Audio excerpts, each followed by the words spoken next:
A giant mountain man lived alone for years until 13 Apache Beauties asked for shelter. He thought the mountains were his only company, just firewood, traps, and silence. But on a night when the storm howled and death was only a heartbeat away, 13 desperate figures appeared at his door. He could have turned them away. Instead, he let them in. And that's when everything changed. Laughter filled a shack long dead with grief. Songs in 2 languages rose against the wind. For a moment, it felt like family again. But the frontier has a way of testing mercy. When soldiers came thundering through the snow, demanding the women be taken back in chains, he faced a choice: stand down or risk everything to protect them. Yet hidden in their baskets was more than seed for spring. It was a truth powerful enough to shake the whole town. Now, one man's silence collides with a people's survival. Will he remain a hermit of the hills, or become the shield that saves them all? Drop a comment below and share which part of the world you're tuning in from today. If you enjoy stories like this, don't forget to subscribe for more. The wind howled through the mountain peaks like a hungry wolf, rattling the wooden shutters of John Rourke's isolated cabin. Inside, the big man hunched over his tin plate of beans, his weathered face illuminated by the orange glow of a single oil lamp. Steam rose from the plate, but he barely noticed the food, his eyes fixed instead on the leather-bound Bible gathering dust in the corner. 5 years that book had sat untouched. 5 years since Sarah passed, since he'd walked away from everything to hide himself in these hills. The familiar ache in his chest returned, and he pushed the beans away. The crack of a branch outside made his head snap up. Years of mountain living had sharpened his senses, and something wasn't right. He reached for his rifle just as desperate pounding shook his door. "Please!" a woman's voice carried through the howling storm. "Help us!" John's hand tightened on his rifle. Visitors this high up, in weather like this, meant trouble. He crossed to the door in 3 long strides, his boots heavy on the wooden floor. The pounding came again. "We will freeze if you don't help." He yanked the door open, rifle ready, and found himself staring at 13 pairs of dark eyes. Young Apache women huddled together on his porch, their thin shawls dusted with snow, their faces red from the biting wind. Some looked barely more than girls. "Move on!" he growled, starting to close the door. "Ain't no room here!" A young woman stepped forward, her bearing proud despite her trembling limbs. Unlike the others who kept their eyes down, she met his gaze directly. "If you do not let us in, we will die tonight." John's jaw tightened. He knew she spoke truth. The temperature was dropping fast, and the nearest settlement was 20 miles away. These women wouldn't last an hour in this weather. "There's soldiers looking for you," he asked gruffly. The proud one, clearly their leader, shook her head. "No soldiers. We escaped from men who took us from our people, bad men." Her English was clear but carried the musical lilt of her native tongue. John studied them, years of solitude warring with the conscience he thought he'd buried along with his Bible. The wind gusted harder, driving needles of snow through the open door. One of the younger girls sobbed quietly. "I am Sheila," the leader said, drawing herself up. "We ask for shelter. Nothing more." The last rays of dusk were fading fast. John knew what Sarah would have done, what she would have expected of him. With a grunt that was half resignation and half frustration, he stepped back from the doorway. "Get in then, before all my heat goes out the door." They filed past him like shadows, 13 women bringing the outside world crashing into his carefully constructed isolation. Their footsteps were nearly silent on his rough wooden floor, their movements careful and contained despite their obvious exhaustion.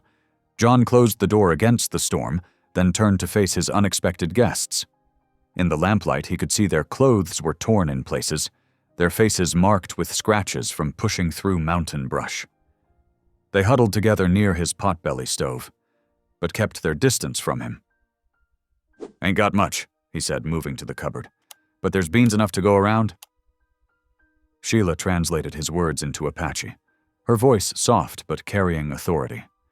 The women's faces showed relief, though they remained tense, watching him with wary eyes. John pulled out his largest pot and added more beans to cook.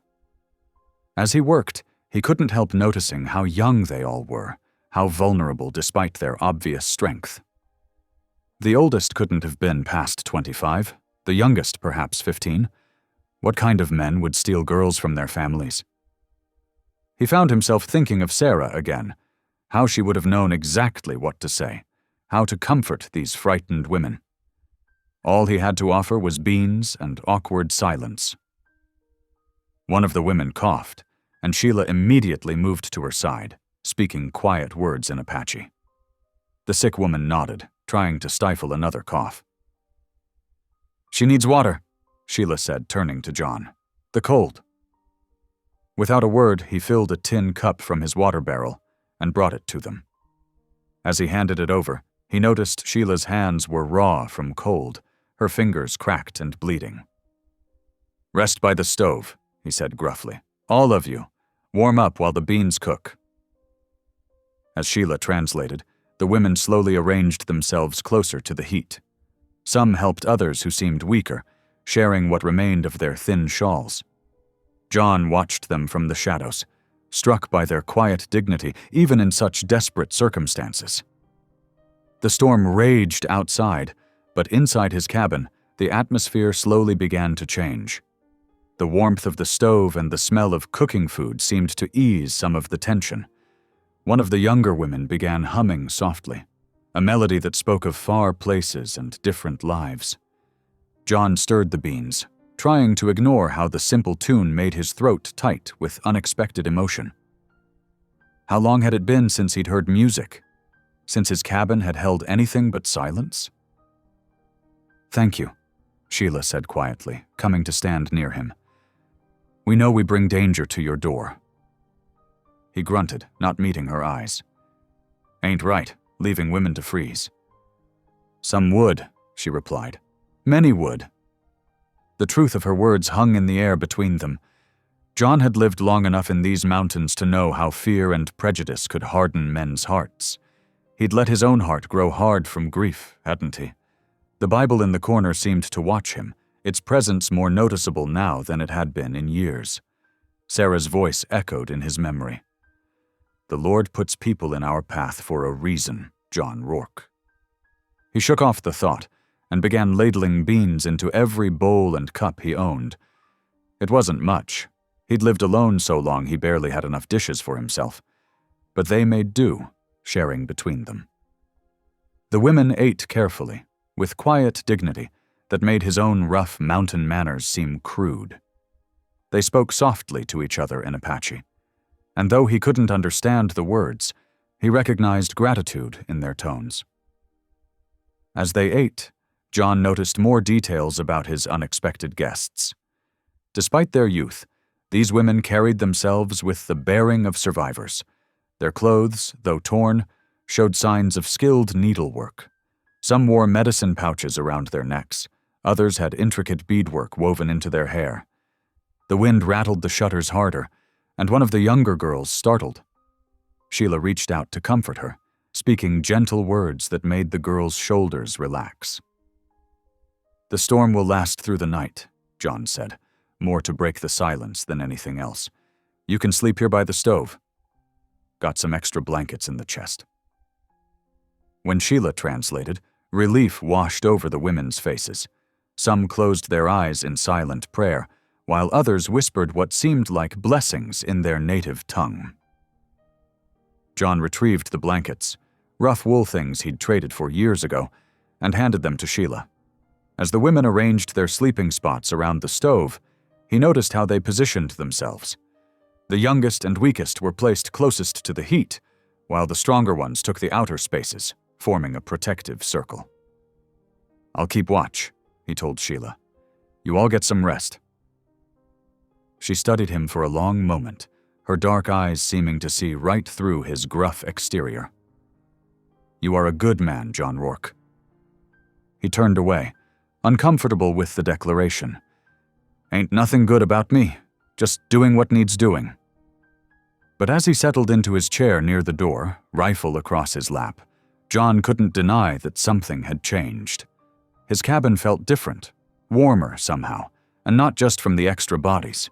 The soft sounds of breathing, the occasional murmur in Apache, even the way the lamplight caught the women's dark hair, it all spoke of life, of human connection he'd denied himself for too long.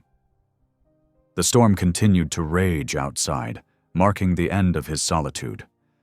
Whether he wanted it or not, the world had found its way back to John Rourke's door.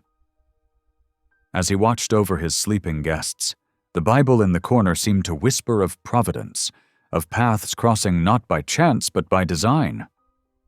Inside the cramped shack, John leaned against the rough-hewn wall, watching as the Apache women gathered around his pot-bellied stove.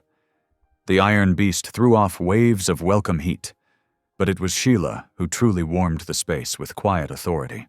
She moved with natural grace, speaking soft words that organized the group with gentle efficiency. "Here, little sister," she said in English to one of the younger girls, helping her spread a damp shawl near the stove. "The heat will dry it soon." The girl nodded, her dark eyes still wary but grateful.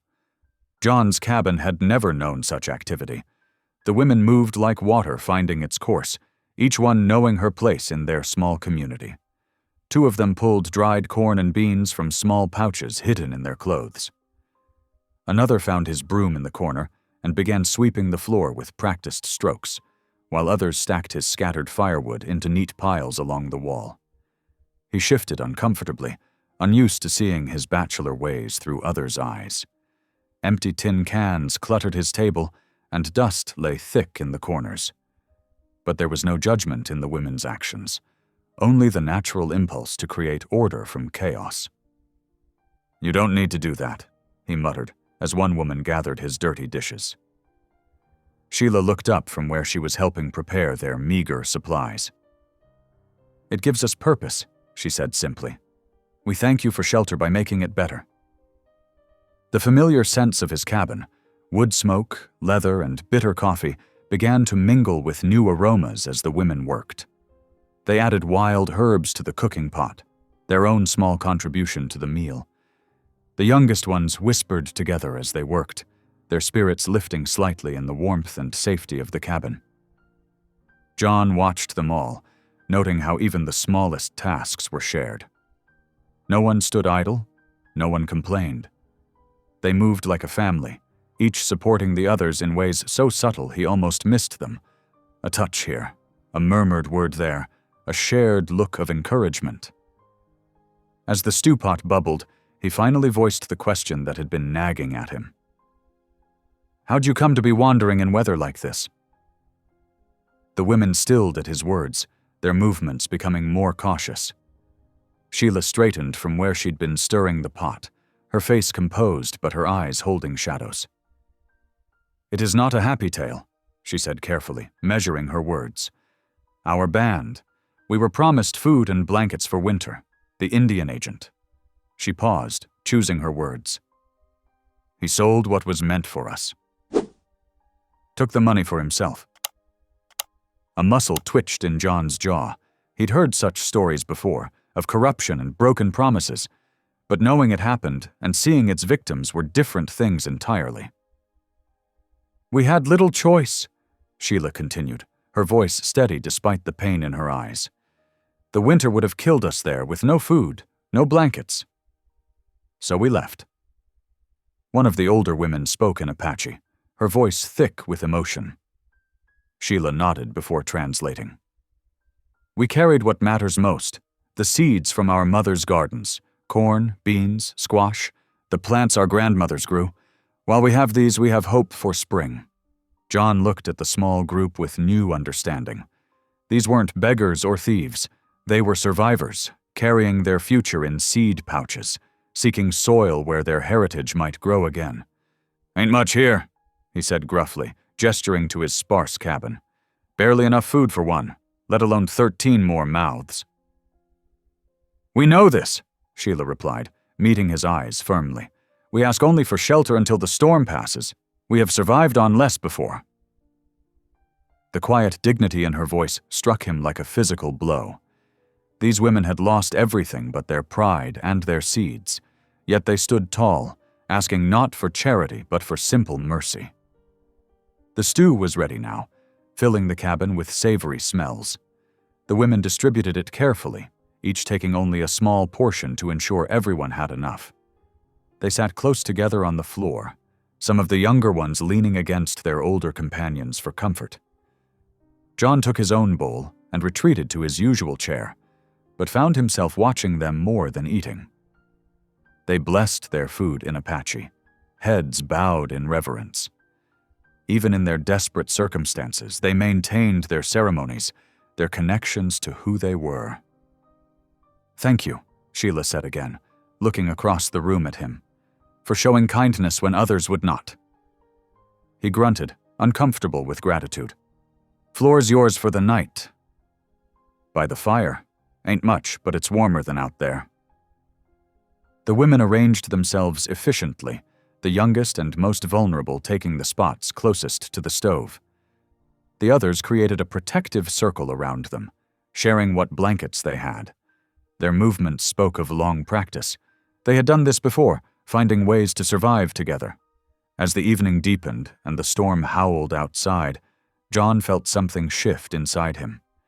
The silence he'd wrapped around himself for so many years felt thinner somehow, worn away by the soft sounds of breathing, the occasional whispered word in Apache, the rustle of movement as someone adjusted their position. He'd forgotten what it was like, having others nearby. The weight of solitude had become so familiar he hardly noticed it anymore. But now, watching these women make a temporary home in his cabin, he felt the first stirrings of something he thought he'd buried years ago, a sense of connection, of being part of something larger than his own grief. The youngest girl coughed in her sleep, and immediately one of the older women reached out to soothe her, humming a quiet melody. The sound filled the cabin like warm honey, making the darkness less empty, less cold. John shifted in his chair, his fingers absently tracing the stock of his rifle. He told himself he was just doing what needed doing, offering shelter from a killing storm. But deep down, he knew it was more than that. These women, with their quiet strength and unshakable dignity, had brought something back to his cabin that had nothing to do with physical warmth. They had brought life itself, the determination to survive, to carry on, to plant seeds in spring soil no matter what winter had stolen. Their presence made his years of isolation seem suddenly stark and unnecessary, like a fence built to keep out the very thing he needed most. As the fire settled into coals and the women's breathing deepened into sleep, John kept his vigil by the door.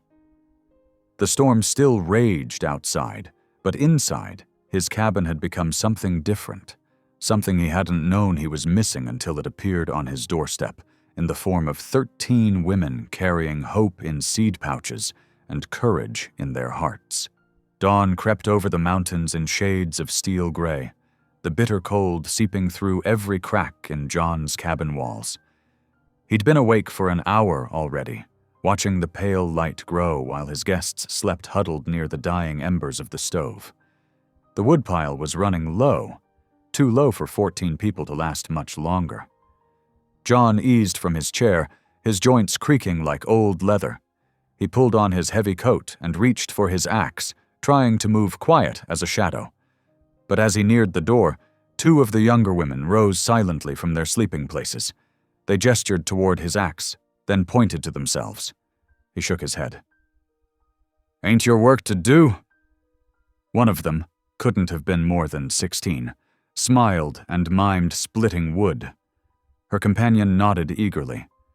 John noticed their hands were calloused, not soft like town women's. "Reckon you've done this before," he said gruffly. They followed him out into the knife-edge morning. The snow had drifted deep around the woodpile, but the women wasted no time. While one cleared the snow, the other positioned logs. They worked with the easy rhythm of experience, splitting wood faster than John expected. The younger one, Maria, He'd heard the others call her, had a keen eye for grain. She'd tap each log, testing for the weakest point before setting it up.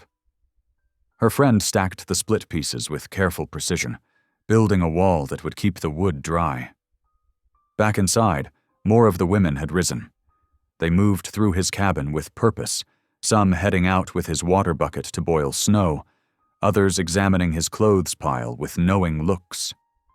John watched, bemused, as they sorted through his raggedy shirts and pants. "These need mending," Sheila said, holding up a shirt more whole than fabric. She'd found his old sewing kit and was already threading a needle. "We can fix them while we wait for the storm to pass." John shifted uncomfortably. "Don't need to earn your keep." "We do not do this to pay a debt," Sheila replied, her needle flashing in the gray morning light. "We do this because it is right.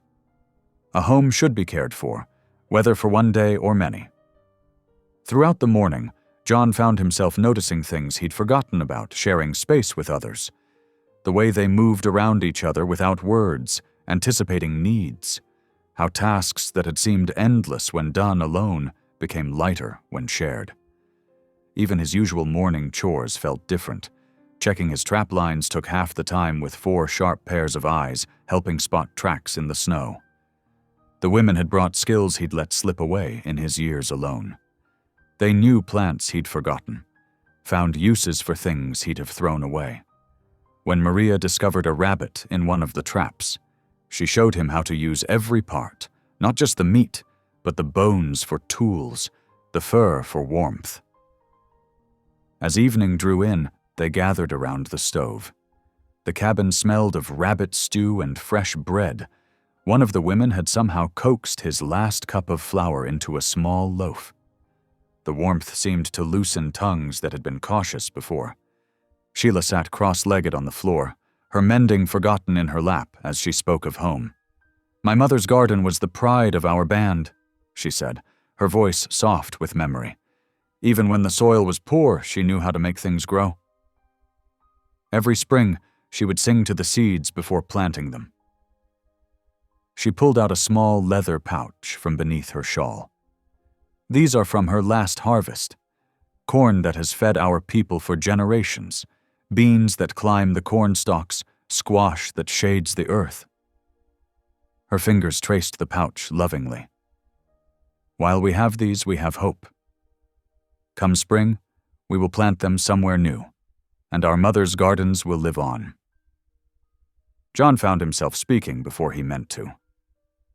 "Used to farm, long time back." The words felt rusty in his throat. "Me and Sarah, my wife, we had good soil down in the valley. Corn tall as a man's shoulder, tomatoes red as sunset." He fell silent, the memory of Sarah's smile in the garden suddenly sharp as a knife. The women waited quietly, respectful of his pain. "After she passed," he continued finally, "couldn't stand the empty rows. Came up here where nothing grows but pine trees and loneliness." Sheila's eyes met his, full of understanding. "Perhaps the seeds know when it is time to plant again, even when we think the soil is dead forever." The moment of peace shattered as hoofbeats echoed through the trees. John was on his feet before the sound fully registered, moving to the window. Through the falling snow, he made out the shapes of mounted men, a cavalry patrol, their blue uniforms stark against the white landscape. The women froze, their faces draining of color. Sheila's hands clutched her seed pouch, knuckles white with tension. The youngest ones huddled together, eyes wide with fear.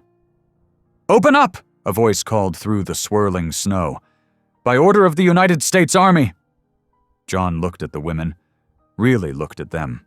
He saw not burdens or strangers now, but people who had trusted him with their lives. People who had brought life back to his dead cabin. People carrying hope in seed pouches and courage in their hearts. The pounding on his door echoed like thunder. "We know you're in there, mountain man. Open up!" John's hand moved to his rifle, then stopped. Violence would only bring more violence. He needed to think fast, to find another way. Sheila stood, her face composed but her eyes blazing with a mother bear's protective fury. "They will take us back," she whispered. "Back to starve, to watch our children waste away while the agent grows fat on what should feed us." The other women gathered close, their faces showing the same mix of fear and determination.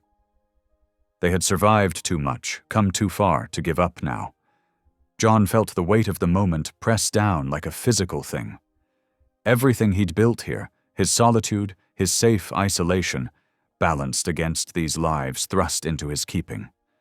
The choice he made now would change everything, one way or another. The pounding came again, more insistent. "Last warning! Open this door!" John looked at his guests, at the hope and terror in their eyes. He thought of Sarah, of her gentle hands in the garden, of how she would have opened their door to anyone in need. The years of grief and loneliness seemed to crack, letting something long buried struggle toward the light. Like seeds breaking through frozen soil, he felt his heart begin to thaw. John stepped out into the biting dusk air, pulling his coat tight against the wind. 6 mounted soldiers sat atop their stamping horses, snow collecting on their blue uniforms. Their breath came out in white clouds as they studied the giant mountain man blocking their path. The lead rider, a captain by his insignia, leaned forward in his saddle. His mustache was crusted with ice, but his voice carried clear authority. "I am Captain Horace Winslow of the United States Cavalry. We're tracking a group of runaway Apache women reported in these hills." John's face remained impassive as stone. Snow gathered in his gray beard as he planted his feet wider, seeming to grow even larger in the doorway. "Ain't seen nobody up here 'cept deer and coyotes," he said flatly. "Storm's been too fierce for traveling." The captain's eyes narrowed. "Several settlers reported seeing Indian women headed this direction 3 days ago. You're the only cabin for 20 miles. "Then they must have gone another way," John replied. "Or the storm got them. Either way, ain't nobody here but me." Captain Winslow studied him for a long moment. "You understand harboring reservation fugitives is a federal offense? The penalty is severe." "Understand just fine," John said. "Also understand you boys better check your other leads before this storm buries you in these mountains." The captain gestured to his men. "Search the yard. Check for fresh tracks or signs." 4 soldiers dismounted, their boots crunching in the deep snow as they spread out around the cabin. John watched them probe the drifts with rifle butts, peer behind his woodpile, and circle his small barn. The storm was his ally now. The heavy snow had covered any traces of the women's arrival the previous night. After several minutes of searching, one soldier called out, "Nothing, sir." "Snow's too deep to see any tracks." The wind howled louder, driving sheets of white between the trees. The horses shifted nervously, sensing the storm's growing fury. Even the captain looked uneasy as he gazed at the darkening sky. "We'll be back, mountain man," Winslow said grimly. "And next time, we'll have proper authority to search inside that cabin of yours." He wheeled his horse around. "Mount up. We need to make the valley before this storm traps us." John stood motionless, watching until the soldiers disappeared into the swirling snow. Only then did he let out the breath he'd been holding and step back inside. The cabin was dead silent. The women had vanished, but he knew they were there. His experienced eye caught subtle signs: a slight movement behind his stack of flour barrels, a shadow under his bed, the barely visible edge of a shawl behind his wood box. They had hidden themselves well, ready to fight if discovered.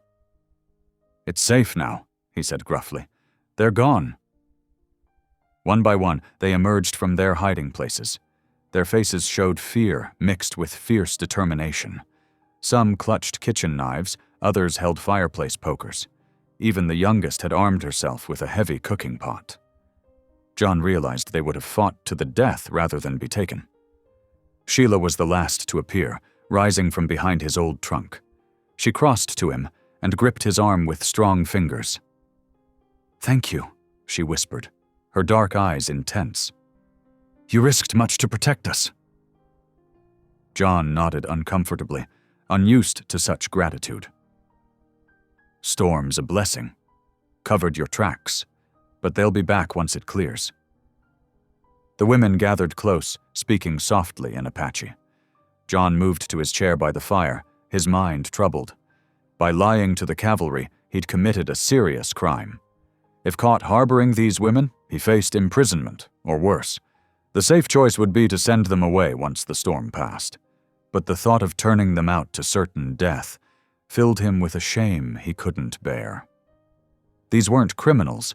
They were people fleeing injustice, seeking only the chance to live with dignity. In the few days they'd shared his cabin, they'd shown nothing but grace and industry. His eyes fell on his old Bible, gathering dust on the shelf where he'd left it after Sarah died. Something made him rise and take it down, wiping away years of neglect with his sleeve. The leather cover was cracked, but still supple as he opened it at random. The words seemed to glow in the firelight. "Do not neglect to show hospitality to strangers, for thereby some have entertained angels unawares." John's throat tightened. Sarah had loved that verse, had lived by it. Their farm had always welcomed travelers, shared what little they had. She would have taken these women in without hesitation, would have fought to protect them. He read further. "For I was hungry, and you gave me food. I was thirsty, and you gave me drink. I was a stranger, and you welcomed me." The words burned into his heart, melting years of ice. He'd lost his way after Sarah's death, had wrapped himself in loneliness like a shield. But now God's message was clear. These women were not a burden, but a blessing. A chance to reclaim his humanity, to honor Sarah's memory through acts of mercy. He stayed up long after the others had settled into their sleeping places, watching the fire and thinking hard. The practical challenges were enormous. His supplies were meant for one man, not 14 people. The winter would be long and harsh. The cavalry would return, perhaps with reinforcements. Yet each time doubt crept in, he remembered Sarah's smile, heard her voice. The right path ain't always the easy one, John Rourke. As dawn broke, pale and cold through the frosted windows, John had made his decision. He waited until everyone was awake, gathered around the morning fire. The women's faces were anxious. They surely expected him to send them away now that the soldiers knew of his cabin. "Listen close," he said, his deep voice gentle but firm. "What I'm about to say changes everything." He paused, meeting each pair of eyes in turn. "You can stay?" A ripple of whispers passed through the group. Sheila straightened, hope dawning on her face. "Won't be easy," John continued. "We'll need to work together to survive up here. Food's scarce, winter's long, and them soldiers will be back. But if you're willing to trust me, I'll do my best to protect you and teach you what I know about mountain living." The women spoke rapidly in Apache, their faces brightening. Sheila translated for the others, then turned to John. "We accept your offer with grateful hearts. We will work hard and learn quickly. Together, we will face whatever comes." John nodded, something tight in his chest loosening at last. "First things first. We need to make this place safer. I know some caves up higher that'll serve as shelter if soldiers come again. We'll start moving supplies there today." Hope sparked in their eyes as they began to plan. The youngest women immediately volunteered to help explore the caves. Others started organizing their few belongings, discussing how to make the spaces comfortable and warm. John watched their enthusiasm with quiet amazement. These women had endured so much, yet their spirits remained unbroken. They faced an uncertain future with courage and grace, ready to adapt and work for survival. As the morning bustle filled his once lonely cabin, John felt Sarah's presence closer than she'd been in years. She would have loved these women, would have delighted in their strength and resilience. For the first time since her death, he felt truly at peace with his choices. The Bible lay open on his table, its message clear in the morning light. By opening his door to strangers, he'd found something he thought forever lost: purpose, community, and the chance to do what was right, no matter the cost. The days settled into a steady rhythm as winter tightened its grip on the mountain. John rose before dawn each morning, stoking the fire back to life as the women stirred from their pallets around the cabin floor. Where once he had moved through his daily tasks in solitude, now 14 pairs of hands joined in the work of survival.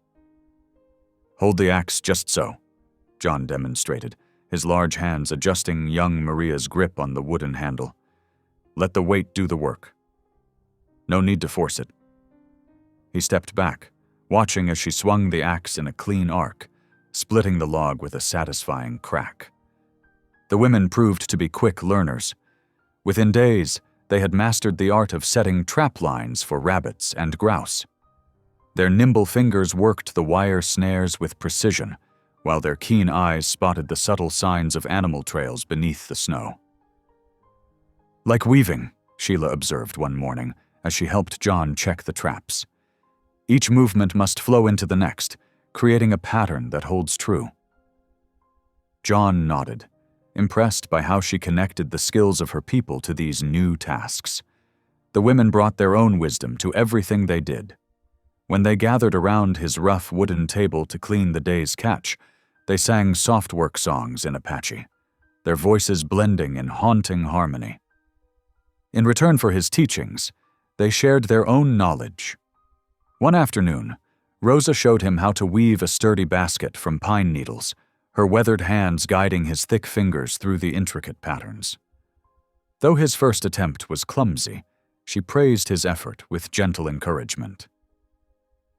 "Each try makes the next one better," she said, smiling at his frustration. "Like learning to ride a horse or track deer, patience brings skill." The women transformed his Spartan cabin with their presence. Colorful woven bands appeared on the walls, brightening the dark logs. They kept the floor swept clean and organized his scattered tools with quiet efficiency. Even his clothes showed their care. Patches appeared on his worn shirts, neat stitches closing holes he had ignored for years. Around the fire, each evening, stories flowed like water. The women spoke of their lives on the reservation, tales of grandmothers who kept the old ways alive, of gardens tended through drought and storm, of ceremonies that marked the turning seasons. John found himself sharing memories he had locked away: his childhood on a Tennessee farm, his journey west as a young man, the joy of working the land with Sarah. "Tell us about your wife," Sheila asked one night as they sat wrapped in blankets around the glowing stove. The other women leaned forward, their faces soft with sympathy. John's throat tightened, but the words came easier than he expected.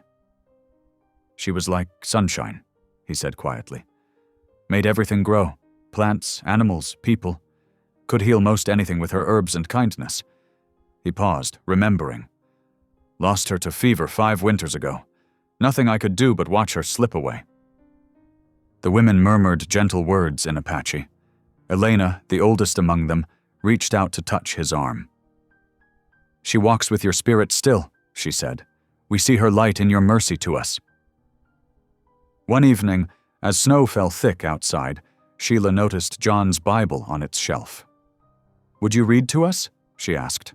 "We have heard of this book, but few know its stories." John hesitated.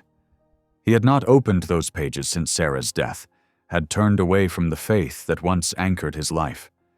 But something in Sheila's earnest request moved him. His hands trembled slightly as he took down the Bible, its leather binding smooth with age. The women gathered close, their faces expectant in the lamplight. John cleared his throat and began to read, his deep voice growing stronger with each verse. "The Lord is my shepherd, I shall not want. He maketh me to lie down in green pastures, he leadeth me beside the still waters." The familiar words filled the cabin like music. Some of the women repeated phrases softly, tasting the strange language on their tongues. When he finished the psalm, Sheila asked him to explain its meaning. "It speaks of God's protection," John said, surprised at how naturally the interpretation came. Of finding peace and guidance even in dark times. He looked around at their intent faces and added, "Like now, perhaps." They asked for more, and John found himself reading other passages, stories of deliverance, of strangers welcomed, of justice rolling down like waters. The women compared these tales to their own sacred traditions, finding common threads of hope and redemption. That night, after the others had drifted to sleep, John sat alone by the dying fire. The Bible lay open in his lap, its pages holding memories of Sunday mornings with Sarah, of prayers shared and faith tested. He had blamed God for taking her, had wrapped his grief in anger and retreated to this mountain to forget. But here, in this unlikely gathering of souls, something was changing. The women's quiet strength, their gratitude for each small blessing, their songs of praise rising in an ancient tongue, it all spoke to something deep within him. Faith, like a buried seed, was stirring back to life. The snow continued to fall, deep drifts isolating them from the world below. Yet John no longer felt the crushing weight of solitude. The cabin rang with gentle laughter, with songs in 2 languages, with prayers that bridged different paths to the same Creator. In the evenings, he found himself looking forward to their gathered moments, to the sharing of stories and scripture. The women asked thoughtful questions about his beliefs, and in trying to answer, he rediscovered truths he had forgotten. "Your God speaks of love for the stranger," Sheila observed one night. "Yet many who claim his name show us only hatred." "True faith is known by its fruits," John replied, the words coming from a place of renewed conviction. "By mercy, not judgment, by opening doors, not building walls." The nights grew longer, but their darkness held no dread for John now. The rhythmic breathing of his sleeping companions filled the silence that had once echoed with his lonely thoughts. Their presence was a constant reminder that God's grace could appear in unexpected forms, even in 13 desperate women seeking shelter from a storm. The harsh December wind howled outside John's cabin as he took stock of their dwindling supplies. The shelves, once adequately stocked for one man's winter, now showed alarming gaps. 14 mouths had changed his calculations considerably. "We need meat," he announced one morning, his breath visible in the cold air. "The dried stores won't last another month." He studied the gathered faces around him, noting their concern. "I reckon it's time for a proper hunt." Sheila stepped forward. "Let us help. Some of us know hunting from our fathers." After brief discussion, they chose 2 of the strongest women, Elena and Rosa, to accompany John. Both had experienced tracking game in deep snow. The next morning, before dawn touched the peaks, the 3 hunters prepared for their journey. They wrapped dried meat and corn cakes in deerskin, filled water skins, and strapped on crude snowshoes John had fashioned from bent ash and rawhide. "Keep the fire strong," John instructed those remaining behind. "We'll return in 2 days, God willing." He caught Sheila's eye as she helped adjust his pack. Her quiet nod carried both concern and confidence. The sun rose as they made their way down the mountain slope, their snowshoes creaking against the crusty surface. Elena and Rosa moved with surprising grace despite the awkward footwear, their dark eyes constantly scanning the white landscape for signs of game. "There," Elena whispered near midday, pointing to a set of deep tracks crossing their path. "Elk passed here, maybe 6 hours ago." John studied the signs, impressed by her reading of the snow. The tracks led toward a sheltered valley he knew well. They followed the trail until dusk, making camp in a grove of thick pines. The women demonstrated their own wilderness skills, creating a windbreak from branches and building a small, nearly smokeless fire. They shared their food in comfortable silence, each lost in thought. As darkness settled, Rosa began humming softly, a melody that seemed to mirror the wind's whisper through the trees. Elena joined in, their harmony rising like prayer into the star-filled sky. John listened, remembering other nights around campfires, other songs now long silent. The second day brought both blessing and challenge. They spotted the elk herd near noon, grazing in a snow-covered meadow. John's old rifle felt heavy as he took aim at a young bull. The shot cracked across the valley like breaking ice. "Clean kill," Elena murmured as they approached the fallen animal. "The spirits guided your hand."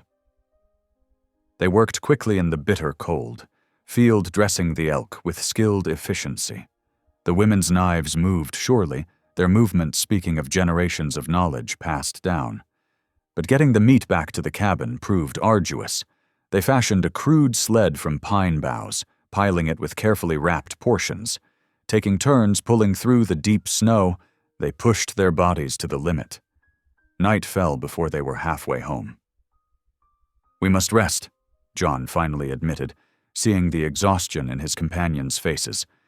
They made another camp, protecting their precious cargo from prowling wolves with a circle of fires. This time, no one had energy for songs. The third morning dawned clear and cold. Despite aching muscles, they resumed their journey with determination. The cabin finally came into view late in the afternoon, smoke rising straight and strong from its chimney. Sheila must have been watching for them. Her cry of welcome brought the others running. Soon many hands made light work of bringing in their burden. The cabin filled with excited chatter as the women organized themselves around the task of preserving the meat. John watched with quiet satisfaction as they worked together, some cutting strips for drying, others preparing portions for immediate cooking. The efficiency of their cooperation spoke of long practice at communal tasks. "We will eat well tonight," Sheila declared, already stirring a pot of stew over the fire. The rich aroma filled the cabin, making everyone's mouth water. She had added dried herbs and wild onions they had gathered earlier, transforming the simple meal into something special. When the stew was ready, they gathered close around the fire. For once, each bowl was filled to the brim. John looked around at the circle of faces, glowing in the firelight. These women who had arrived as desperate strangers now moved and worked as family. Sheila raised her bowl slightly. "We give thanks," she said in English, then continued in Apache, her voice carrying the cadence of ancient blessing. The other women joined in, their words weaving together like a basket of praise. When they finished, John surprised himself by speaking up. "Makes me recall an old hymn," he said gruffly, "one we used to sing at Thanksgiving time." His voice, rough from disuse, found the melody. "Come, ye thankful people, come, raise the song of harvest home." The women listened intently, then Elena picked up the tune. Others joined in, harmonizing naturally even without knowing the words. The blended music filled the cabin with warmth beyond what any fire could provide. Later, as the evening drew to a close, John noticed movement near the hearth. Several women had gathered there, carefully tending to small clay pots he hadn't seen before. Curious, he moved closer. "Our mother's seeds," Sheila explained softly. "Corn, beans, squash, passed down through generations." She touched one of the pots reverently.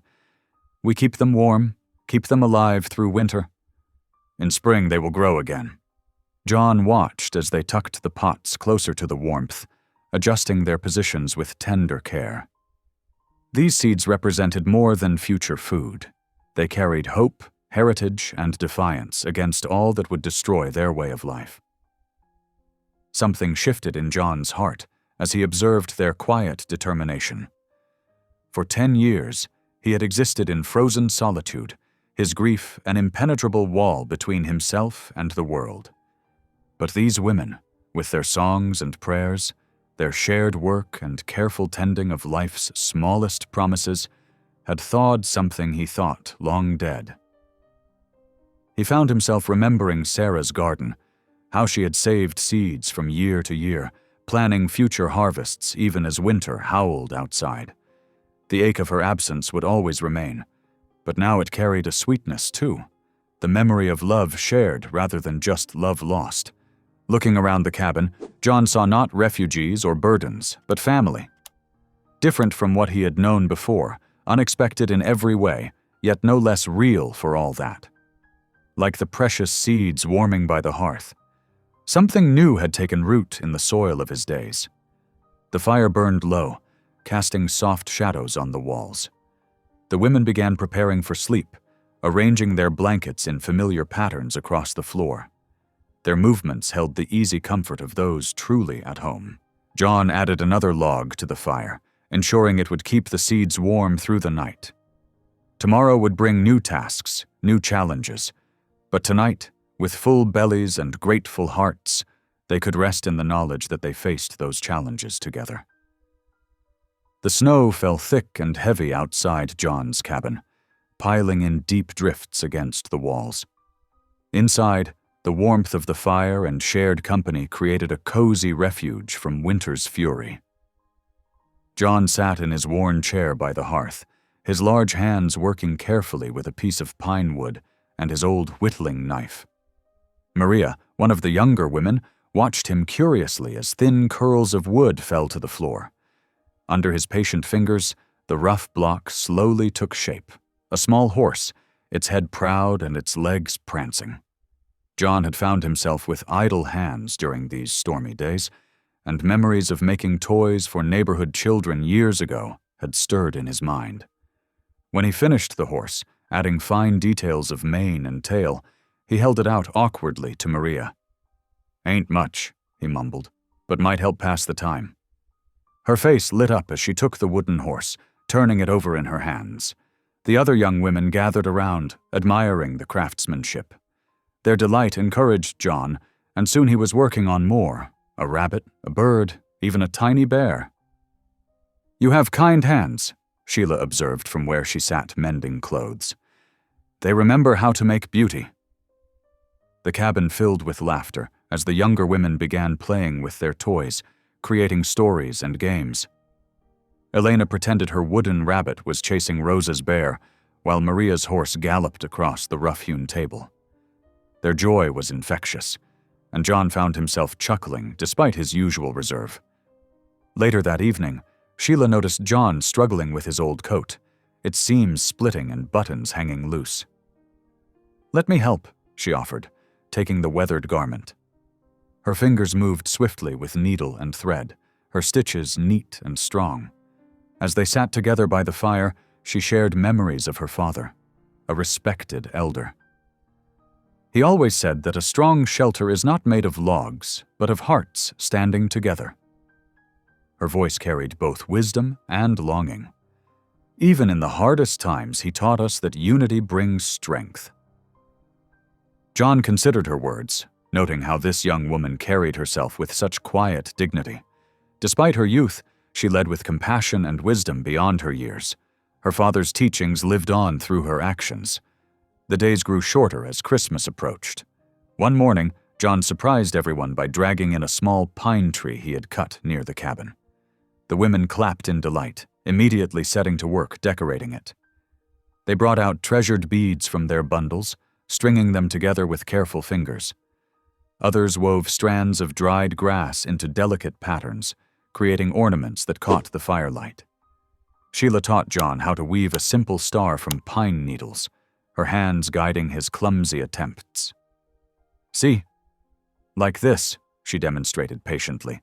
"Each piece supports the others." The completed star took pride of place atop their humble tree. On Christmas Eve, the storm outside reached new fury, but inside the cabin, warmth and peace reigned. The women had saved special portions of venison, and John contributed the last of his precious flour to make simple bread. The aroma of baking filled the small space, making everyone's mouths water. They gathered around the decorated tree, its branches glowing in lamplight. The beads and woven ornaments cast dancing shadows on the walls. John cleared his throat, suddenly emotional at the sight of so many expectant faces in his once lonely home. "Been a long time since I celebrated proper," he admitted, "but if you're willing, I'd like to say grace." The women nodded encouragingly, and John bowed his head.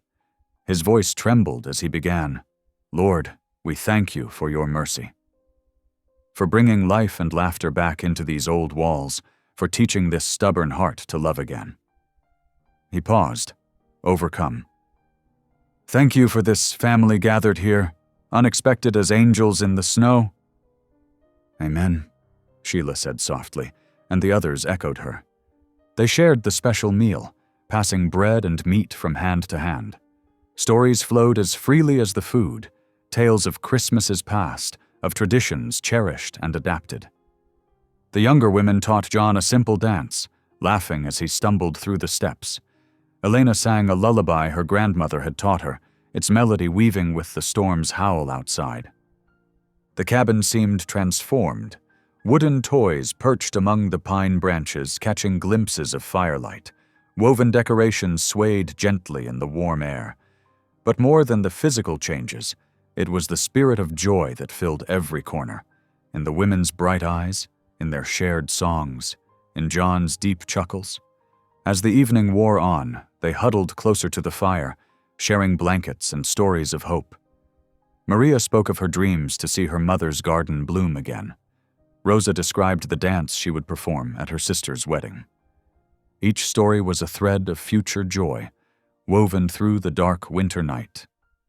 John sat back in his chair, watching as the women began teaching each other new songs, his old hymns mixing with their traditional melodies in surprising harmony. The storm might rage outside, but in here, they had created something precious, a true shelter of hearts standing together. He thought of Sheila's father's words and recognized their truth.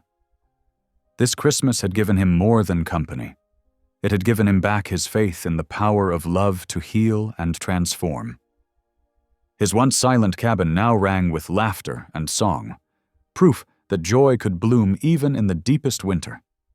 The wooden toys he had carved seemed to watch over the scene from their perches on the tree, silent witnesses to this miracle of belonging.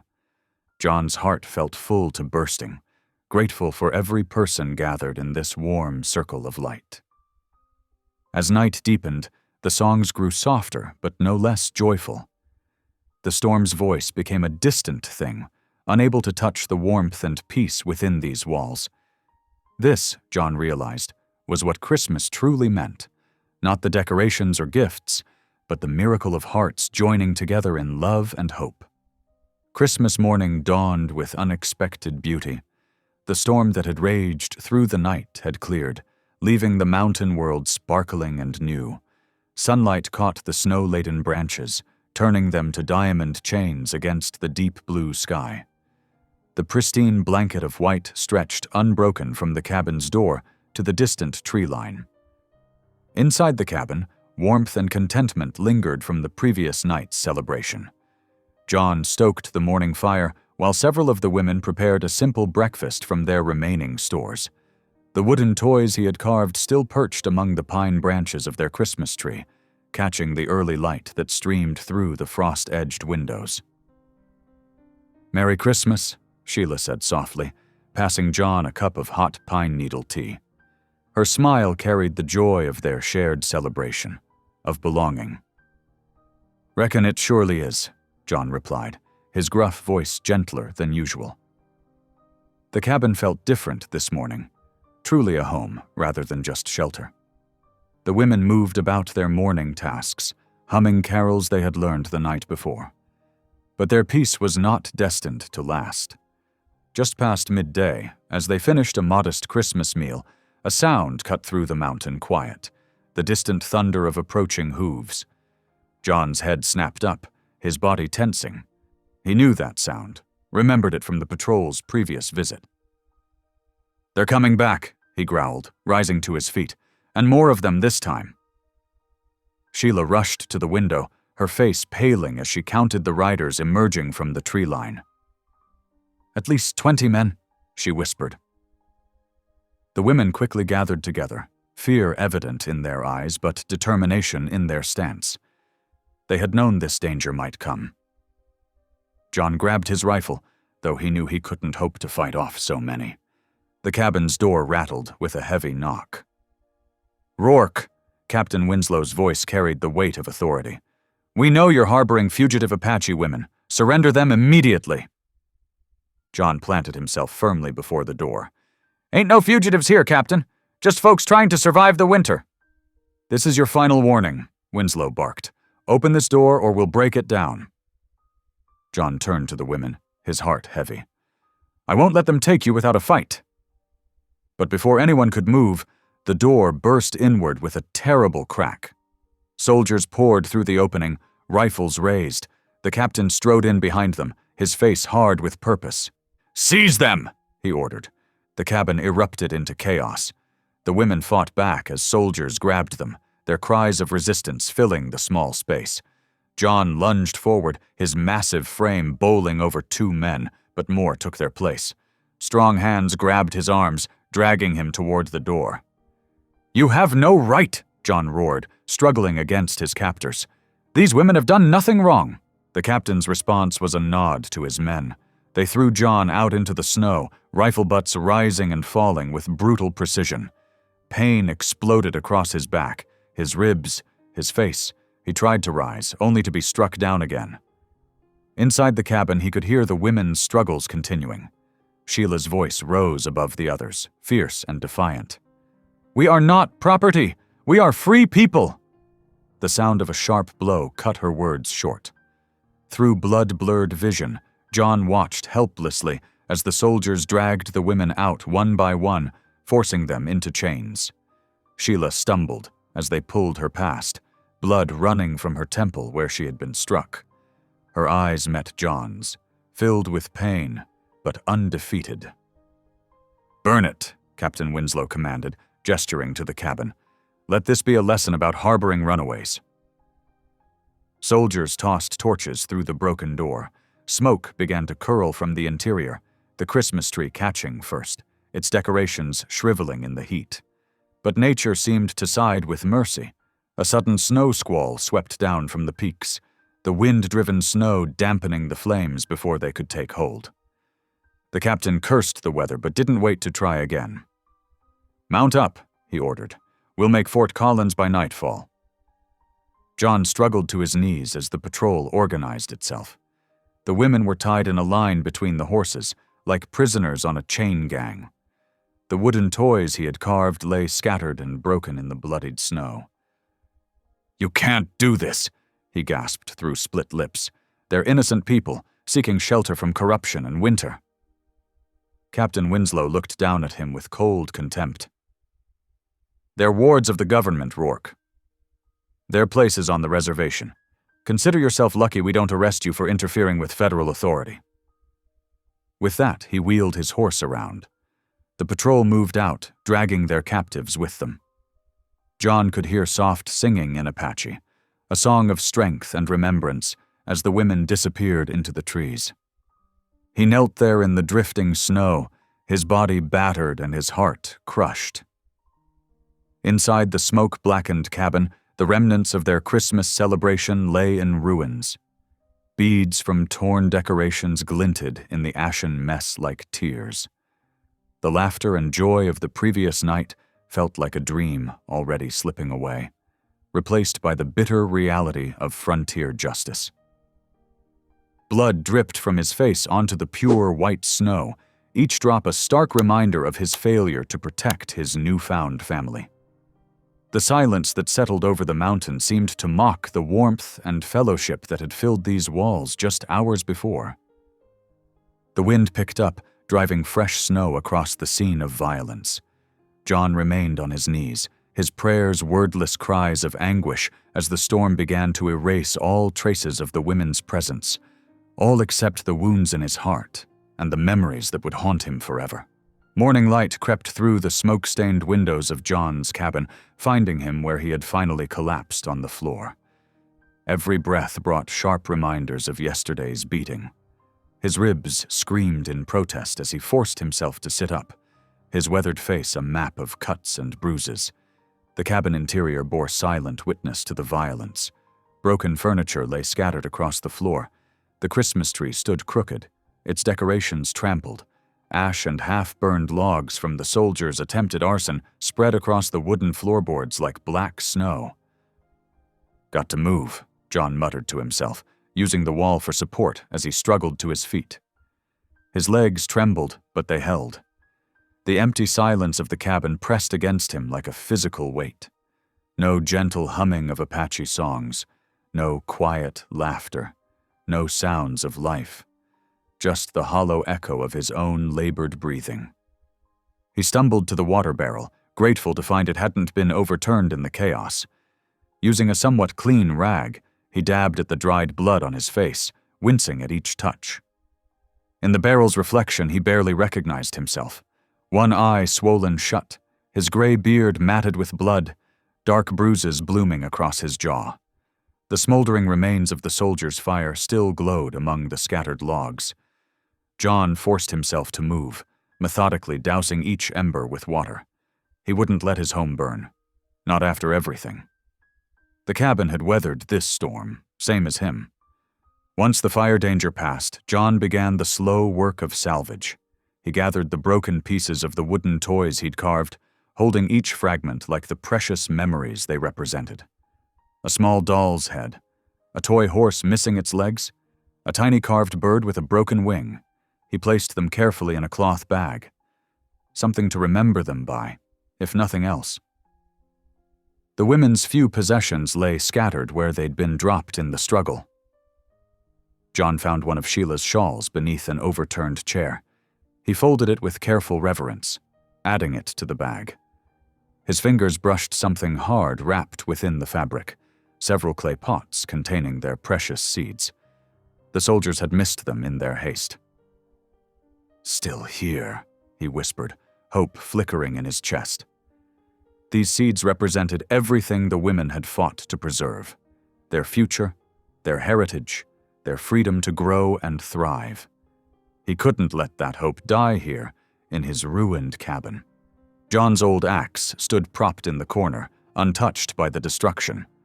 He gripped it, testing its familiar weight. It would serve as a walking staff. He knew he'd need the support for what came next. His body protested every movement, but his jaw set with grim determination. Into his pack went the seeds, wrapped carefully in Sheila's shawl. He added some dried meat, a water skin, and his Bible, no longer gathering dust but worn from recent readings. After a moment's consideration, he strapped on his revolver. He prayed he wouldn't need it, but the frontier had taught him harsh lessons about being unprepared. The morning sun had climbed higher by the time John stepped out of his cabin.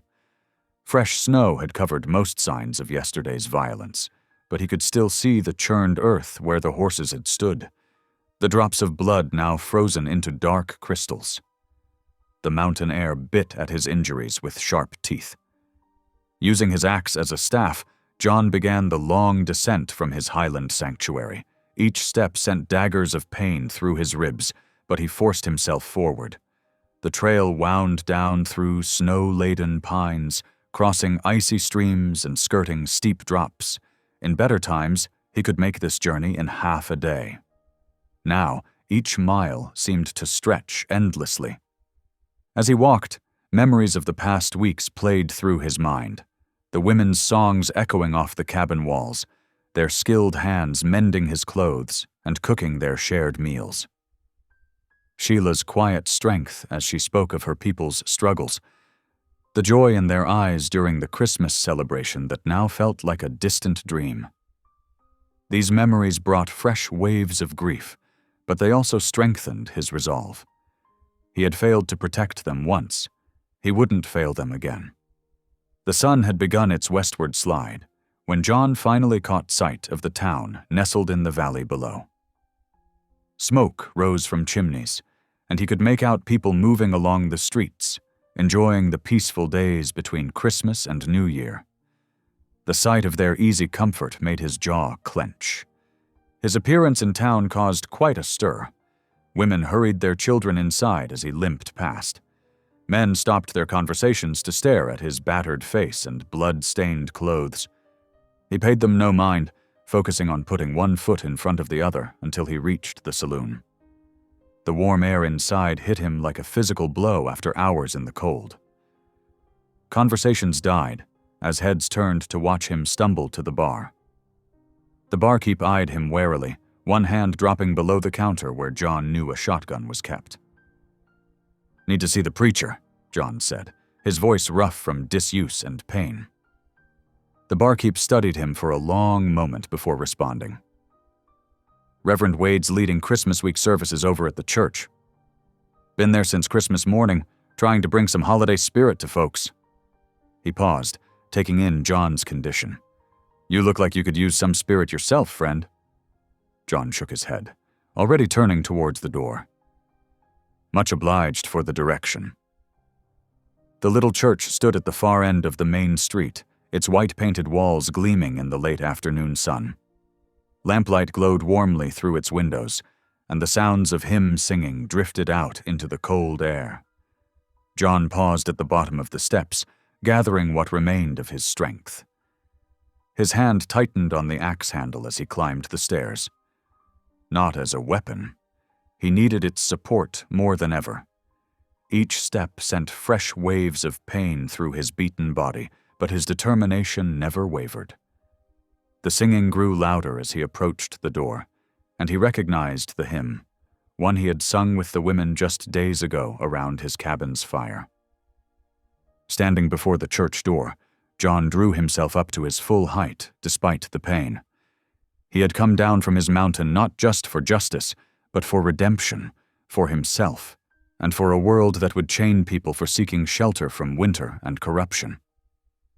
With that thought burning in his heart, he reached for the door handle, ready to interrupt the service and speak his piece. The heavy wooden door creaked as John pushed it open. Warm lamplight spilled out into the snowy evening, carrying with it the sound of dozens of voices raised in song. The small church was packed with townspeople, their faces glowing in the golden light of oil lamps hung from rough-hewn beams. At first, no one noticed him. The congregation swayed gently to the familiar hymn, eyes fixed on their songbooks or raised heavenward. The preacher stood at his pulpit, leading the music with steady gestures of his hand. Then a child gasped, heads turned. The singing faltered and died, replaced by shocked whispers and the rustle of skirts as women drew back. John knew what they saw. A giant of a man, clothes torn and crusted with blood, face bruised beyond recognition, leaning heavily on an axe handle. Reverend Wade's hands fell still. The silence grew thick as fog. "Brother," the preacher said carefully, "this is a house of God." John took a lurching step forward. Every movement sent daggers of pain through his ribs, but he forced himself to stand straight. "That's why I come." His voice rasped rough as bark. "To speak of God's justice." Murmurs rippled through the congregation. A few men stood, positioning themselves between John and their families. The preacher raised his hands for calm. "You're injured, friend. Perhaps we should send for the doctor." "No time." John took another step, his axe handle thumping against the floorboards. "Army patrol came to my cabin yesterday. 13 Apache women had taken shelter with me, fleeing corruption at the reservation." His eyes swept across the gathered faces. "The soldiers beat me and took them in chains." More whispers filled the church. John saw faces harden with prejudice, while others showed unease or confusion. A man near the front spoke up, his voice sharp with scorn. "Savages belong on the reservation. That's the law." "The law?"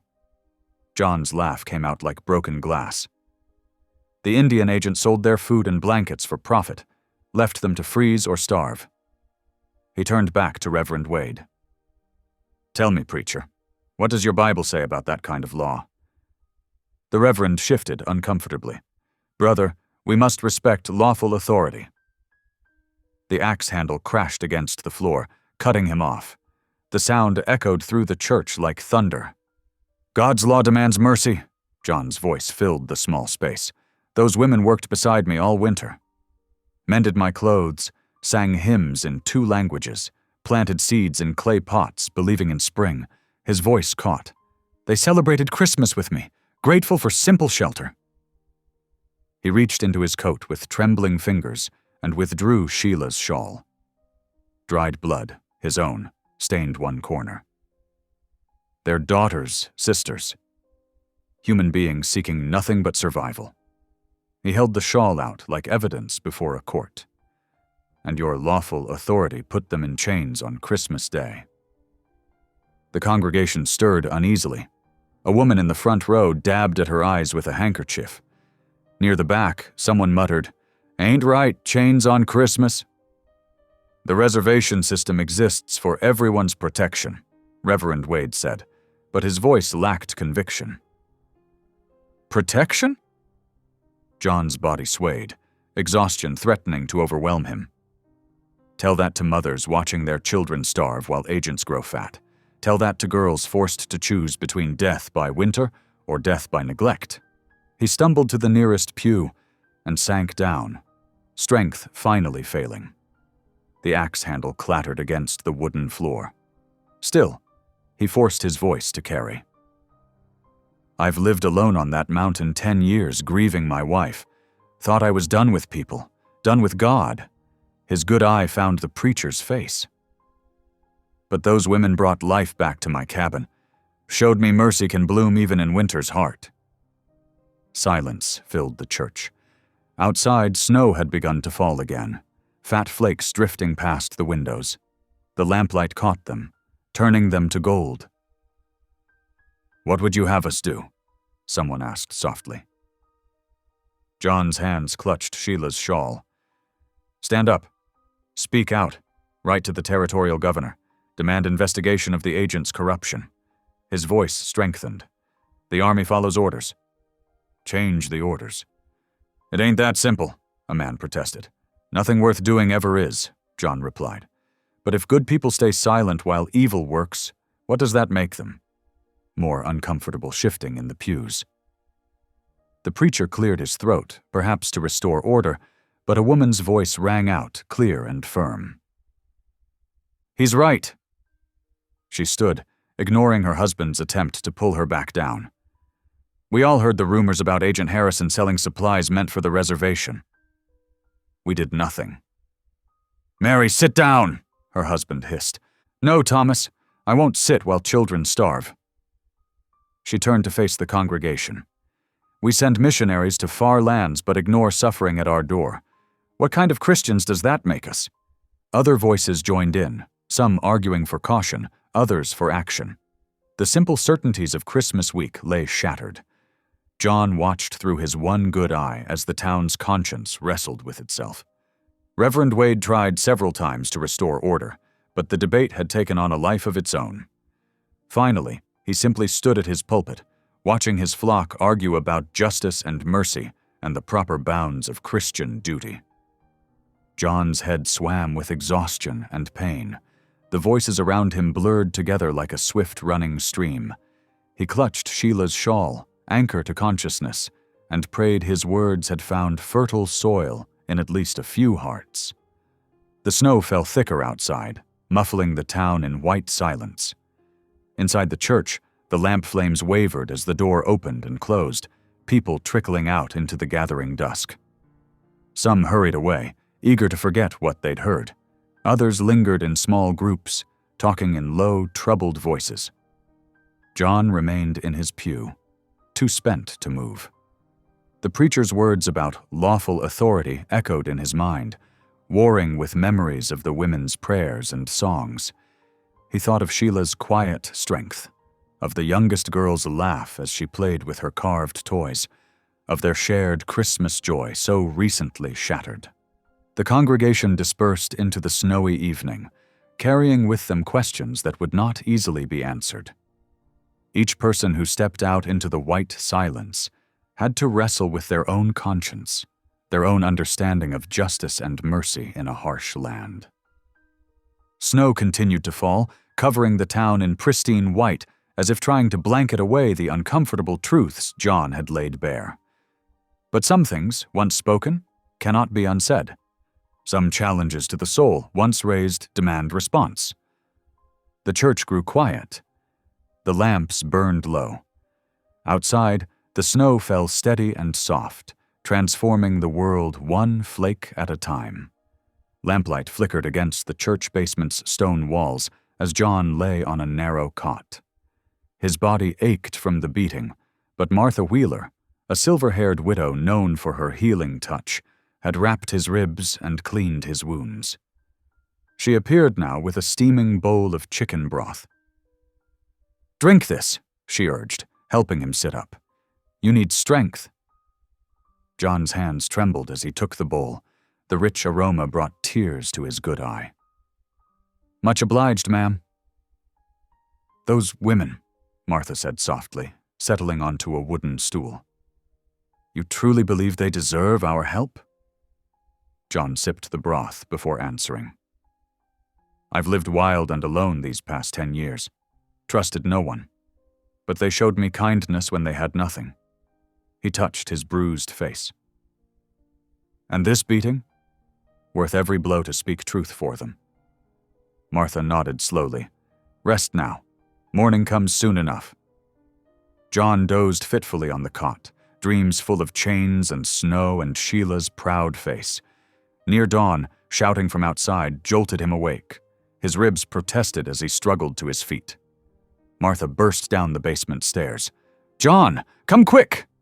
He climbed the steps one at a time, leaning heavily on the rail. The church door stood open, letting in pale morning light and the sound of excited voices. John stumbled outside into knee-deep snow. His heart stopped. There they stood, all 13 women, their clothes torn and frozen, but their eyes bright with triumph. Sheila led them, her face glowing despite exhaustion and cold. "John!" she called out, and suddenly they surrounded him, touching his arms, his shoulders, speaking rapidly in Apache and broken English. Their joy washed over him like summer rain. "How?" he managed to ask, his voice rough with emotion. Sheila's eyes sparkled. "The storm was our friend. When the soldiers made camp, we worked together. Some sang to cover noise, others loosened the chains. We slipped away in the snow. They could not track us." John gathered them close, his massive arms encompassing as many as he could reach. Their shared warmth reminded him of Christmas Eve, just days ago, yet somehow a lifetime passed. "But wait," Sheila said, pushing back slightly. "We brought something important." She reached into her shawl and pulled out his Bible, the one he'd left untouched for so long in his cabin. "We took it when they dragged us away," she explained. "Something told me it mattered." Her fingers worked the cracked leather cover, drawing out yellowed papers folded between the pages. These were inside. John carefully unfolded the brittle documents. His eye widened as he read. "This is a treaty clause," he said wonderingly. "From 15 years ago. It grants winter grazing and hunting rights to the White Mountain Apache on lands just south of here." "God's hand," Martha whispered from behind them. Other townspeople had begun gathering, drawn by the commotion. Sheila stepped forward to face the growing crowd. Snow dusted her dark hair like stars, and though her clothes were ragged, she carried herself with quiet dignity. "People of this town," she began, her voice clear in the morning air, "we are not beggars or thieves. We are daughters of the White Mountain Apache. When corrupt men stole our food and blankets, we did not come to take from you. We came to claim what is rightfully ours." She gestured to the papers in John's hands. "These documents prove our right to winter on nearby lands. We ask only to live in peace, to plant our mother's seeds when spring comes, to trade fairly with our neighbors." The crowd shifted uncertainly. Reverend Wade pushed forward, examining the treaty papers. "These appear genuine," he admitted, "but surely the reservation—" "The reservation system is broken," John interrupted, his deep voice carrying across the gathered townspeople. "You all heard what I said last night. These women fled death by neglect. Now we learn they had legal right to better land all along." He straightened despite his pain. "God put that proof in my Bible years ago, waiting for this moment." A murmur ran through the crowd. Martha Wheeler stepped forward, her gray head high. "I've tended this man's wounds," she declared. "Heard his story. Watched these women return against all odds. If that's not the Lord's hand at work, I don't know what is." More voices joined in support. The blacksmith's wife brought forward blankets. The baker offered fresh bread. Even those who had scorned John's words the night before found themselves moved by the women's dignity and determination. Sheila watched it all with wondering eyes. When she spoke again, her voice carried both gratitude and strength.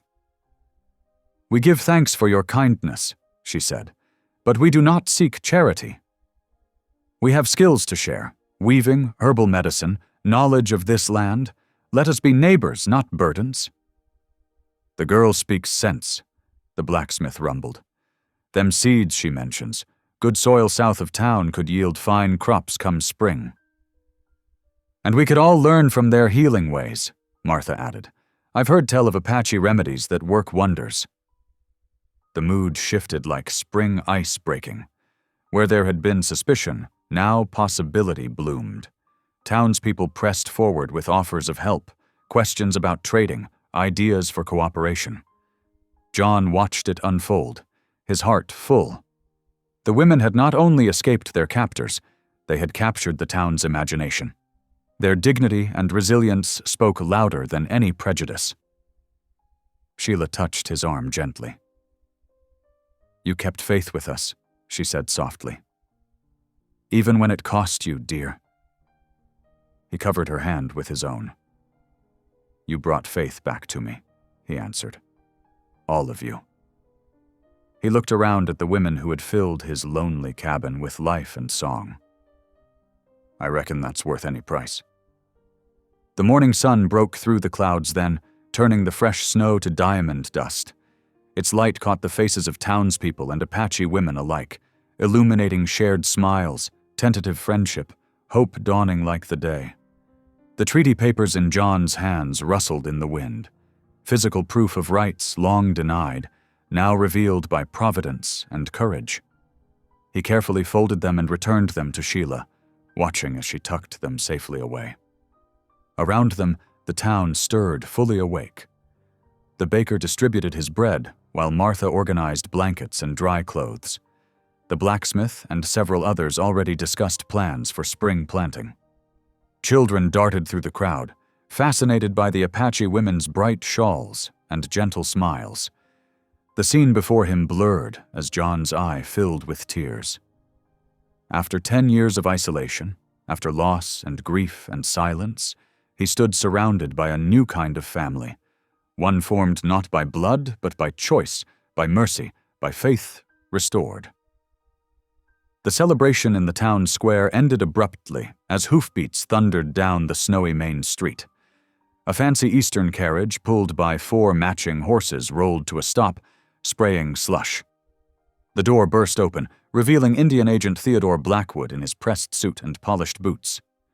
"What is the meaning of this gathering?" he demanded, his face mottled red with fury. His eyes narrowed as he spotted the Apache women. "Those are escaped wards of the government." John stepped forward, sheltering Sheila and the others behind his broad frame. Though still battered from the cavalry's beating, he drew himself up to his full towering height. "These women have legal right to be here," he rumbled, his voice carrying across the suddenly silent square. Blackwood sneered, pulling papers from his leather satchel. "I have orders from the army itself. These savages belong on the reservation where they can be properly managed." "Managed?" John's laugh was bitter. "Like you managed their winter supplies? The food and blankets you sold for profit?" The crowd stirred uneasily. Martha Wheeler pressed forward, her gray head high. "Is this true, Mr. Blackwood? Did you steal from them?" "How dare you question my authority?" Blackwood spluttered. "I am a federal agent." "And we are federal citizens," Sheila spoke clearly, stepping beside John, "with rights guaranteed by treaty." She held out the yellowed documents from John's Bible. Blackwood barely glanced at them. "Worthless scraps. superseded by current Army jurisdiction. He waved his own papers. Captain Winslow. The cavalry officer emerged from the carriage, looking uncomfortable. His men waited mounted at the edge of the square. "Arrest these women," Blackwood ordered, "and that mountain man for harboring fugitives." But before the soldiers could move, Reverend Wade stepped forward. The preacher's lean face was troubled but determined. "No," he said quietly. Blackwood blinked. "What did you say?" "I said no." The preacher's voice grew stronger. "Last night I counseled calm and deference to authority, but I was wrong. There is a higher authority we must answer to." He turned to face the townspeople. "Brothers and sisters, we have witnessed something remarkable here. These women came to us in need, and one man, a hermit who had rejected society, found the courage to help them. He was beaten for it, yet still he spoke truth in God's house." Murmurs of agreement rose from the crowd. The preacher continued, "Now we learn their suffering was caused not by savagery, but by corruption in our own system. The very agent meant to protect them instead stole from them." "Lies and slander!" Blackwood shouted. "Captain, do your duty!" But Captain Winslow hesitated, looking at the growing crowd of angry faces. The blacksmith and several other men moved to stand beside John, while the women of the town gathered protectively around their Apache guests. "There's a telegraph office right there," Martha Wheeler called out, pointing across the square. "Why not send to Denver for clarification? If Mr. Blackwood is so certain of his authority, surely he won't mind waiting for confirmation." "An excellent suggestion," Reverend Wade agreed. "In fact, I insist upon it." Blackwood spluttered, but he could hardly refuse without looking guilty. The telegraph operator hurried to his office while the crowd waited in tense silence. Snow began falling again, dusting shoulders and hats as minutes stretched into an hour. Finally, the operator emerged, waving a yellow paper. "Response from Denver," he called out. "Regional Indian Affairs Office acknowledges receipt of complaint regarding Agent Blackwood. Investigation ordered immediately. All parties to maintain current positions until inspector arrives. Women to remain free pending review of treaty claims. Signed, Commissioner Wallace." A cheer went up from the crowd. Blackwood's face turned purple with rage. "This is outrageous! Captain, I order you." "I believe our orders are clear, sir," Captain Winslow interrupted stiffly. "We are to stand down pending investigation." He touched his hat to John and the women, then turned to his men. "Mount up. We'll make camp outside town until further notice." The cavalry troop wheeled their horses and departed, leaving Blackwood sputtering in the snow. He jabbed a finger at John. "This isn't over, Mountain Man. When the inspector comes." "When the inspector comes," John rumbled, "we'll have quite a tale to tell about missing supplies and broken promises." "And witnesses to back it up," Martha added firmly. Others nodded. Blackwood glared at them all, then stormed back to his carriage and slammed the door. The driver hurriedly flicked the reins, and the fancy rig rolled away. As tension drained from the square, the townspeople began moving with purpose. Martha organized a group of women to gather blankets and warm clothing. The baker disappeared into his shop and emerged with fresh loaves. Other merchants brought forward offerings of food and supplies. Sheila tried to protest. "We cannot accept charity." "Not charity," the blacksmith's wife interrupted. "Neighborly help. Like you offering to share your healing knowledge and seeds come spring." "Besides," Martha added with a twinkle, "we all want to hear more about those remedies you mentioned." "My joints ache something fierce in winter." Laughter rippled through the crowd. The Apache women began accepting the gifts with careful dignity, speaking soft thanks in both English and Apache. Several of the younger town children crept closer, fascinated by their colorful shawls and long dark hair. John watched it all with wonder, his battered body forgotten in the joy of the moment. Reverend Wade came to stand beside him. "I owe you an apology," the preacher said quietly. "When you burst into services last night, I thought you just another mad mountain dweller. But God used you to open our eyes and hearts." He used us all, John replied. These women taught me about faith again, showed me what it means to trust in his providence. He touched the Bible Sheila had returned to him. Even preserved the very proof we needed, right here in his word. The preacher nodded. Indeed. Though I suspect we'll all be tested again when the inspector arrives. We'll face that together, John said firmly. He looked around the square, where Apache women and townspeople mingled, sharing food and tentative friendship. All of us. The snow fell faster now, but no one seemed eager to disperse. The baker's wife had started a pot of coffee over a street-side fire, while Martha organized shelter for those who needed it. The Apache women sat in a circle, sharing their seed pouches and explaining their hopes for spring planting. Their faces glowed with something John hadn't seen since they first arrived at his cabin. Peace. Sheila approached him, carrying a cup of coffee. You are tired, Grandfather Bear, she said softly, using the name they had given him. You should rest and heal. He accepted the cup with a gentle smile. I've rested enough these past 10 years. Time now for living. She touched his arm. You saved us twice now, first from the storm, then from injustice. No, he corrected her. You saved me. All of you. Brought me back to life, back to faith. He looked around the square again, marveling. And now you've helped bring life back to this town too. The snow continued to fall, but in the town square, hearts and hopes were warm. The long winter ahead no longer seemed so daunting. Spring would come, and with it new beginnings, for the Apache women, for the town, and for a lonely mountain man who had found his way back to both family and faith. The journey back up the mountain felt different than John remembered. What had once been a lonely trail now bustled with life as townspeople helped carry supplies and materials. Martha Wheeler had organized a wagon of provisions, while the blacksmith and his sons brought tools for rebuilding. Snow crunched under their boots as they approached the cabin. The damage looked worse in daylight: scorched walls, broken windows, the door hanging crooked on its hinges. But John felt no despair this time. Instead, his heart lifted at the sight of so many hands ready to help. First things first, he said, his deep voice carrying across the yard. Let's clear away the burned parts and see what's still good. The Apache women moved with practiced efficiency, sorting through the wreckage. They saved every usable piece of wood and nail, their resourcefulness drawing admiring looks from the townsfolk. Sheila directed the work with quiet authority, showing others how to stack materials for best use. By midday, the damaged sections were cleared.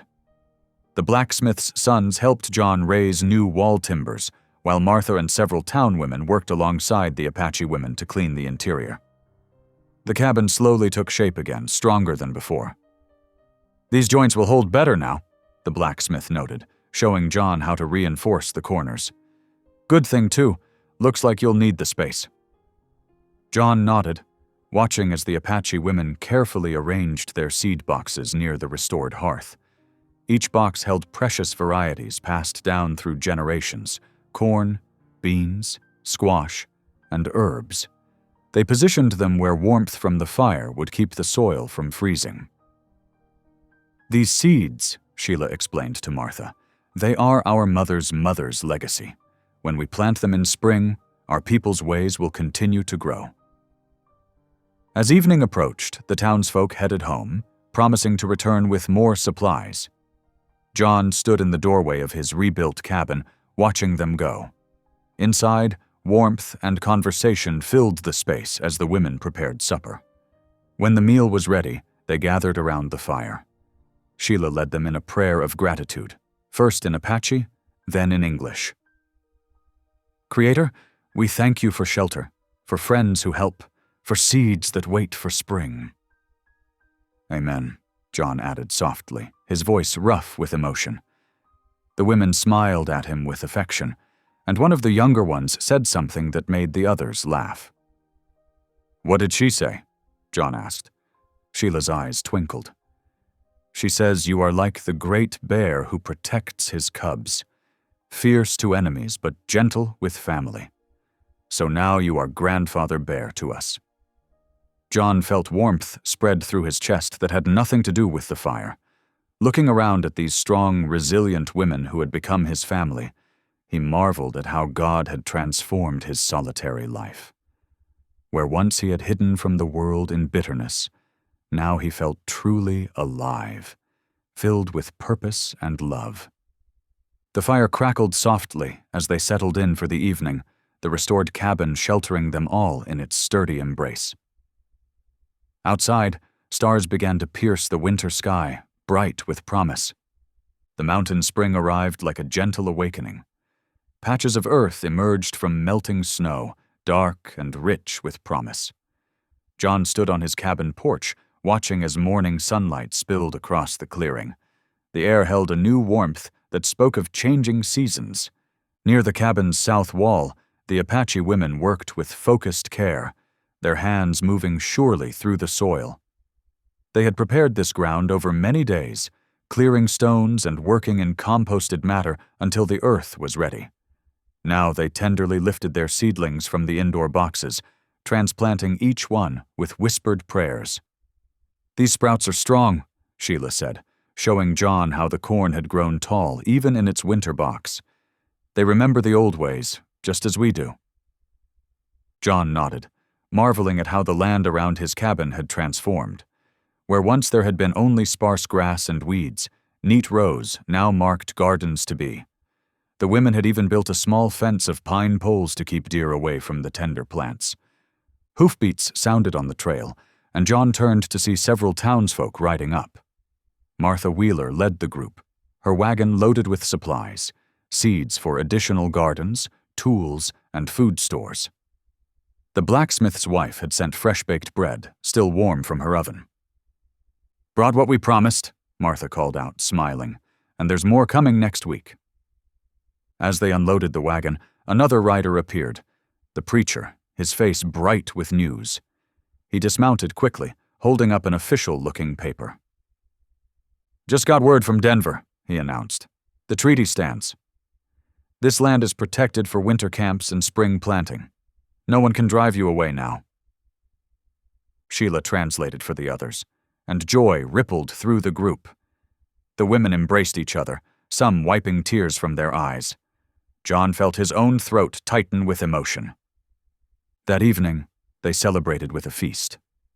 Venison stew simmered in John's big pot, enriched with the first fresh greens of spring.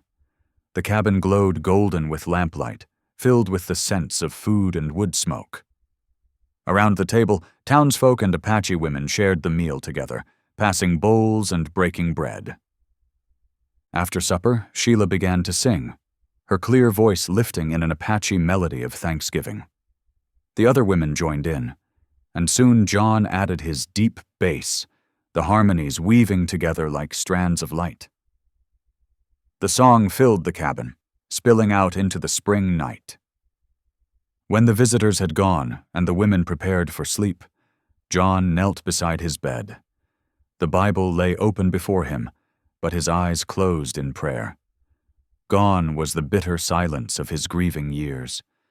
Instead, his heart overflowed with gratitude, for mercy, for justice, for the family God had given him when he thought himself alone forever. The giant mountain man rose slowly, looking around his cabin. Lamplight gleamed on sleeping faces, on seedlings by the windows, on the fresh, swept floor. Where once there had been only echoing solitude, now there was warmth, laughter, and the steady pulse of hope. Spring had come at last to the mountain, and to his heart as well. Thanks for tuning in. These stories remind us that life is more than headlines. It's about heartlines. Subscribe if you want more moments that make you pause, feel, and reflect.